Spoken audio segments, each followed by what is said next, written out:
you. Oops. Okay, first question, how are you? I'm very good. I'm very good. Very excited because we released our new album yesterday, Yes. and the feedback has been amazing so far. So my work is what I love the most. So knowing that people liked the album and it's being well received, it truly means a lot to me. I'm really really happy. Yes, but my first question is about the beginning of the band. Uh, when have you the idea to form Crypta? Because you want to make a project more death metal than Nervosa? Yes. Um, when we created Crypta, me and Luana, we were still in Nervosa. It was around 2019. Um, our relationship there in Nervosa was not very good already back then. We were feeling it was not the same. And me and Luana thought that having a side project would be a nice thing to have a different band environment, a different creative outlet. Uh, so we thought of having something parallel, like something as a side project, just to maybe make things lighter in ourselves and in Nervosa back then. And but the idea was definitely to have it as a side project, like to maybe write or play like in between Nervosa's like agenda and shows and stuff like that. It was not meant to be something serious. But so we were like slowly doing stuff, like slowly creating a name, barely writing any music and stuff like that. But yeah, that was the idea, to have it as a side project. And the death metal thing was a choice because Luana is a death metal drummer. She has always been a death metal drummer. The only time she played thrash metal was in Nervosa. And myself, like, I love death metal. Thrash and death, they are my favorite genres in metal. So to me it was an obvious choice, like, okay, I'm not gonna have a side project to write the same thing, let's try different stuff. So my obvious choice was also death metal, so that's why we agreed on death metal. But yeah, the initial idea for Crypto was to be a side project, but when it all happened and I had to quit Nervosa and everything, it was very important that Crypto was already there, even though it was a baby, you know. It was Yes. very important that it was there because I was in a very bad, sad, emotional place when I left Nervosa. So starting from scratch would have been like very difficult. So knowing that I had something going on already, I was playing with other people, like that made things easier to me. And Crypta suddenly became from a side project to a reason for me to wake up and work every day during this, after this breakup with Nervosa. Okay, and in the beginning of Crypta, your first guitar player was Sonia. Mm-hmm. Why she left the band? Because it's a problem of distance, problem of musical choice. No, actually, it was her decision. We were in the band. We were having some different views on stuff, you know, like on objectives and plans. We were thinking very differently from her in the band.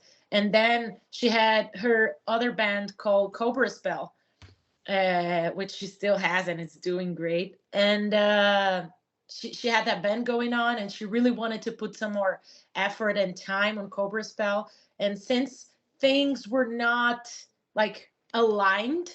between us, I think she thought that that was the best decision, and she decided to quit. And it was all right. We totally accepted, although it was difficult. We never want to lose a member and a friend. But now we see it was the best choice.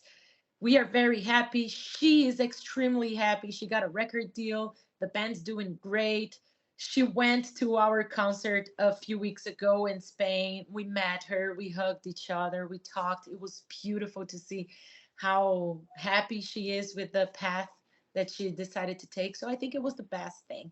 But it was, yeah, we were having like some differences in the band, no fight or anything, but like differences on the way of thinking and planning stuff. And also she wanted to dedicate more time to her thing, to her project. Yes, about your first album, Echoes of the Soul, how was the review about it? Was a good review about? Yeah, the feedback was way better than we expected, because like we didn't know if people were gonna like, like we had no idea, because it was something completely new. So we were kind of not scared, but we were like, okay, let's see what happens. We were not 100%, like confident that it was going to be a blast and everyone was going to love the album. We loved the album, but we didn't know how it was going to be, just because we didn't know if people were expecting us to have something similar to Nervosa. Yes. So we didn't know what to expect. But in the end, it turned out to be like way better than we expected. Like the album was pretty much well received, and fans loved it, and we had like great feedback on the internet, because we released the album during the pandemic. So the majority of the feedback would be from the internet. But then it was cool enough with the internet, but then when we started touring last year, that's when we noticed that, yeah, the album was well received and people really liked it, because on every show still today, people sing the song. Some fans like sing the whole album, like during the show they sing the lyrics better than me. This has to mean something. Yes. So yeah, and also like with Echoes of the Soul, we were able to play some very important shows like Vakin and Rock in Rio here in Brazil. So that also has to mean something, like. So yeah, overall we are really, really happy with the result and the feedback of Echoes of the Soul. And for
So that definitely helped. And how did you meet your actual guitar player? She's pretty famous on the internet, from like she used to do like a lot of cover videos, like playing Metallica and Iron Maiden. So I had seen already her videos popping up on my feed, on my timeline in my social medias. So I knew her already. And then when we were figuring out, like, understanding that Sonia was going to leave the band and that we had a lot of dates confirmed, our first dates with Crypta confirmed, we knew that we needed someone, at least like initially, because we didn't want to rush on presenting a new member to the audience. So initially we were looking just for someone to fill in Sonia's position while we were doing these first tour dates. And then I instantly thought of her because like I knew like Sonia is a brilliant guitarist, and I knew we needed to have a very good guitarist that could play her stuff live. And instantly the first name that popped up was Jessica, because she's a really, really good guitarist, and I knew she could do it. And then we talked to her, and then she was in the band from May to October as a fill-in musician, because like we needed time to understand the whole process.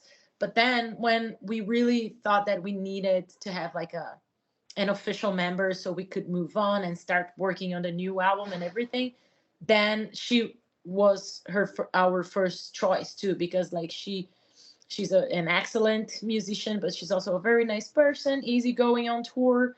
So it was fine. It was like the best option. And then we talked to her and she accepted right away. And then easy peasy. It was really, really good from that on. Okay, tell us more about your new album, Shadow of Shadows, and when it was recorded. Everyone work in each home, and after you make a mix together, or you go to a studio to record your. No, with Crypta, we work remotely because although all of us live in Brazil now, we live in different states, and Brazil is huge. So yes, I know. China takes like 10 to 12 hours in a bus to get to São Paulo, where the studio we practice is. And our drummer lives like south, and then it takes her like a day if she wanted to drive here, like, so we all live far away from each other, and working remotely was the best option, mainly because when this album was written during the pandemic still, because yes, like we released Echoes of the Soul, and then I knew that the pandemic was still going to take a while, and I knew that when it all was over that we would start touring nonstop and have like very little time for working on a new album. So I told the girls, I was like, I think we should start writing an album like right now while there's time on the pandemic. So we started writing. Oh my, I have a neck pain. That's what I'm doing. So yeah, we started working in the album during the pandemic, which made us, like get together even more impossible. So yeah, working remotely is always the best option. I would love to rehearse here and there, but it's really tough. It's really hard financially for the band. It's really complicated too. So yeah, that was the best option. And me, the album was written by me, Tainá, and Luana. Jessica worked on her solos because when she got in the band, the album was ready already. At least, like the raw main structures, it was all ready. So yeah, me and Tainá, we wrote most of the riffs, like the melodies for the album together. And we would work like, there was a lot of WhatsApp and Google Drive and meeting weekly calls for us to get where we needed to get with Shades of Sorrow. But yeah, we always work remotely. We didn't even rehearse before recording the album. We all just practiced at home, and then that was it. Okay, and when you have concert to do, you take the time to rehearsal with all the band? Yeah, what we usually do, because we tour a lot, and touring is the best rehearsal you can ever have, because you play every night and you feel the chemistry and everything. So we tour a lot. We don't usually need to be rehearsing a lot because we're always playing on the road.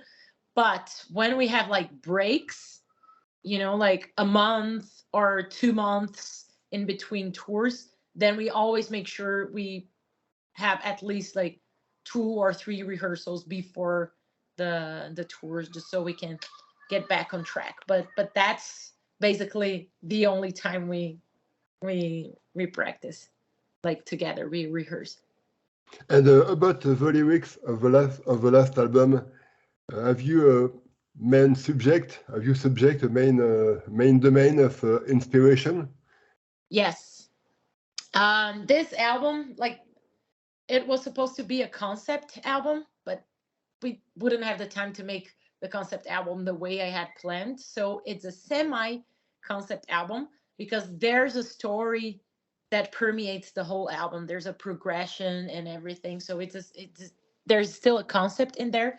And the concept of the album is a journey through pain, which we've all been through, if not one day be. So it depicts a journey through pain and all the different emotions that we get in touch with when we're navigating through dark times. So this album really talks about the different shades of pain and sorrow that we need to face when we are struggling and suffering. And this album, although it's a subject that lots of people can relate to, and that was my idea, to write something that, like, people could really read and relate. This album is nearly autobiographical. Like, I was going through really tough times a couple of years back, and that really hurt me, and I really wanted to use my art as a cathartic tool to put a closure to everything I've been through. So it's a very personal album to me, because when I was going through these dark times, I would have a diary where I would write everything I was feeling so I could feel less overwhelmed. And when I decided on the topic of the album, and when I decided on what the lyrics would talk about, I started revisiting my diaries and reading my diaries again, and so I could be in touch with the emotions I wanted to express on the lyrics. It was a very tough thing to do, but in the end I think it was beautiful because there's so much heart and emotion on those lyrics, and even lots of words that you see there, they were basically just translated from my diaries. That's how personal this album is. But at the same time, it's topics that a lot of people can relate. I started getting a lot of messages since yesterday, since we released the album, of people identifying themselves and relating to the lyrics, because we have lyrics that talk about the different shades of sorrow that the album title talks about. Each song is a different shade of sorrow. It's a different shade of pain. So the first track talks about having anxiety and panic attacks after a trauma, and the second song talks about apathy. Third song about rejection and inadequacy. Fourth song about fear. Fifth song about anger, and there's songs about resentment and loneliness, and so yeah. So all these different shades of emotions that we experiment when we're struggling. Yes, on the last tour, US tour with Morbid Angel, one that was pretty serious problems with one of the venue. Yes. How Yes. did you experience that? Not too scary? Yeah, that was the most traumatic experience I ever had in my whole life.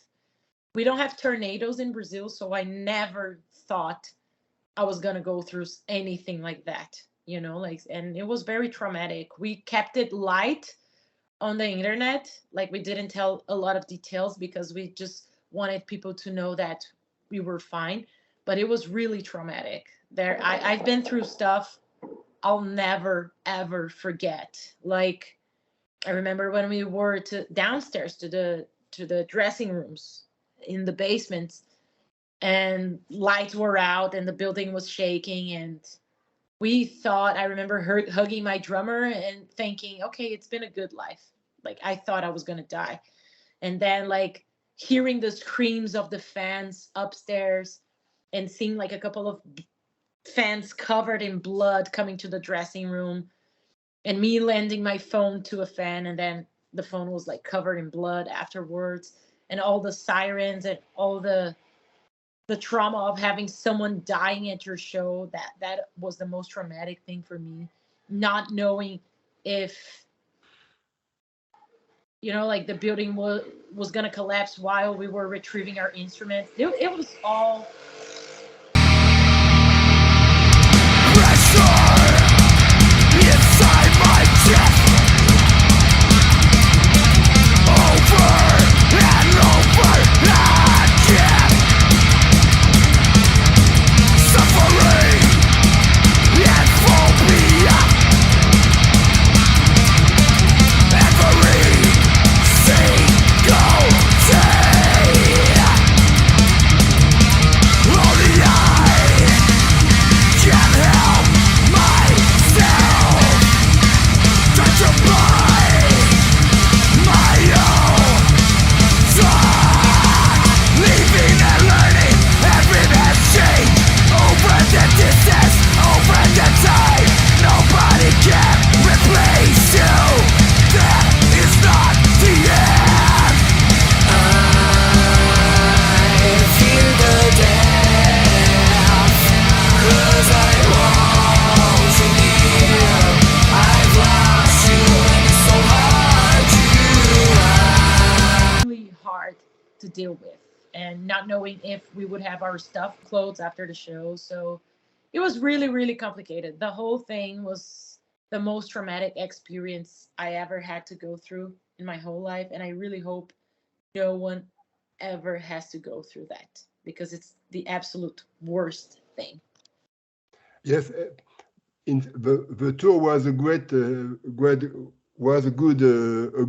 It was great for you Yeah. And interestingly enough, that was the best tour I've ever done in my whole life, except for that day and the surrounding days. That was definitely the best tour I've ever done in my whole life. Like, and I've done so many tours with Crypta and Nervosa, but that one was the best. It was so special. We were having so much fun. We were visiting like some dream spots we always wanted to visit in between the shows. The shows were packed. It was our first time with Crypta in the US, and the reception was amazing. We were selling lots of merch, but mainly because there was a sense of family in between bands. It was the first time ever I toured with many other bands, and there was no problem. Like there was no problem. We were all treating each other as brothers and sisters. It was beautiful to see, to be honest. Yes, and normally a tour with Decide and Crisium in Europe was cancelled. I think it was 2 years ago. Do you think to come in Europe very soon again? Yes, and France will be included, I promise. Yes. Because we've been twice to Europe already in the summer, and for some reason France was not there, and I was very upset because I know we have fans in France. Yeah. I love the country. I study the language. I'm passionate about France, you know, like, and also it's always been an amazing place to play with Nervosa. We were always very, very well received there. So I was very sad that France was not included in the first tours we did, but we're going to be touring Europe in spring. And I made sure I specifically told my booking agent to include France on the route, and the same thing with Poland and the UK, because we know we have a fan base in there, and like, we need to go there. So next tour in Europe, count my words, mark my words, we're gonna be playing France, and it's gonna be pretty soon. It's gonna be with a new album. It's gonna be in spring. It's gonna be awesome. Longer set, nice stage props. It's gonna be great. But one question about France and Paris. Often never play in Paris, yes, a couple of times, and you play in a very small venue in the center of Paris called the Club. Yes. Do you remember of this place? Yeah, I remember. I've played with Nervosa there. I think it was 3 times. We played on our first tour there, I think. On the first tour we ever done in Europe, we played there like in 2015, I think. I remember everything about that club. I remember the stairs because it's Yes. very hard for carrying instruments and gears and amplifiers up and down the stairs there. So unforgettable, the stairs. And also I remember that, like it's a tiny club, so it's always packed. There's always a lot of people, and I love the energy in there. The energy of a show there in the club, it's very specific because I don't know if it's because like the contact with the band, like this exchange with the band and the audience is so close because we're right there. I think people go crazy. People always go crazy there, like stage diving and singing and screaming and like lifting each other and stuff like that. And it's always been a lot of fun. It's not the easiest club to play, technically speaking, but it's always been a lot of fun in there. We always had the best time, with the fans and the shows, the energy exchange. It's a very, very special spot. I know this place also. Yeah. But a little bit hot. It's hot when you play. It's hot in the club. Yeah. But still, it's pretty cool, and it's near some touristic places. So always, every time I played there, I skipped sound check to go like do some sightseeing and stuff like that. Yes, and do you know about Brazil? I want to speak with you about Brazilian band. Do you know Affront or Kamala? Which band? Affront and Kamala. No? Up front and camera. I don't think I do, or maybe I'm just not understanding the name, but I don't think Kamala. I know. Camera. Kamala. Yes. Yeah, okay, of course I do know them. Yeah. I'm friends with them. I know the drummer, Isabella, very good drummer, very nice girl. Yeah. I know the band. They're really, really good. Yeah, and they tour Europe like quite a couple of times. Yes, I know. They're always on the road, and I love seeing them on the road and being happy. It's a very, very cool band. I know them definitely. But they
Thrash metal band. I love them.